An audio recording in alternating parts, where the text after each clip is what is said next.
Remembering Walter, the World War I veteran. With another Veterans Day having come and gone, I find myself recalling a conversation I had years and years ago in a veterans hospital in Martinez, California, with an old, gray-bearded survivor of World War I named Walter.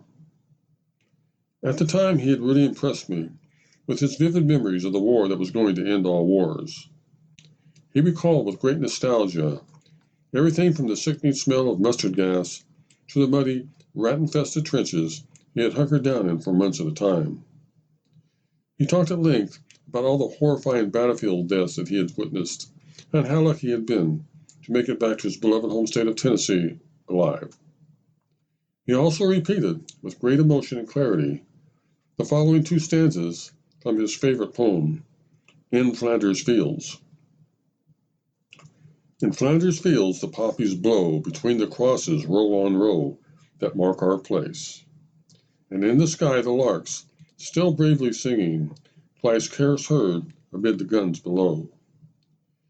We are the dead. Short time ago we lived, felt dawn, saw sunset glow, loved and were loved, and now we lie in Flanders fields. With his eyes growing wet, he added, that was the most god-awful war that ever was. It sounds like you had a pretty tough time, I said. Sonny, he finally replied, the sad fact is that it was also the best time of my life. I don't understand, I said. How can the worst time of your life also be the best time of your life? He sat up a little straighter in his wheelchair and took a deep drag off of a cigarette that he wasn't supposed to be smoking. Do you know how many people on this here earth have died in wars, and in just this century alone? I shook my head, no. Hell, it only took Hitler about 4 or 5 years to knock off 40 million all by himself. Add in my war, Korea, your war, and all the other little wars that are always going on someplace, I bet we're talking over 100 million, easy. The number seemed mind-boggling. He rolled his wheelchair closer to my bed. I bet you think everyone in their right mind hates wars, don't you, Sonny? I thought about it for a moment and nodded my head, yes. Well, Sonny, you're wrong. If everyone hated it, we'd stop doing it, now wouldn't we? I smiled, and it seemed to upset him.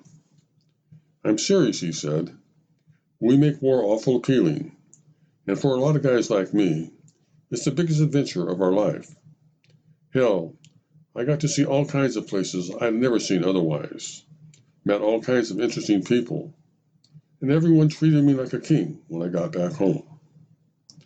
Plus, the whole time I was overseas, I pretty much got to act as crazy and stupid as I wanted. I guess once people agree that killing each other is okay, then all the other rules get tossed into the crapper too. His expression turned even more serious, and he lowered his voice.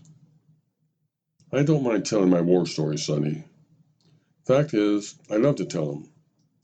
There ain't much else to do in here anyway. But every generation also owes it to the next to tell some of the truth about war too. How it ain't all medals and glory. How damn scary the fighting is. How all the wrong people always end up getting themselves killed. How bloody and ugly the dying is. And how few times it settles a goddamn thing.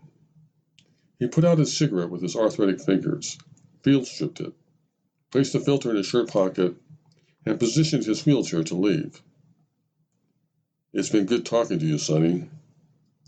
I appreciate you stopping by, I said. I always make it a point to welcome you Vietnam boys. It was nice meeting you, Walter. My pleasure, and don't forget, somewhere along the line, try to remind a few people in that next generation just how god-awful war really is. I nodded my head that I would.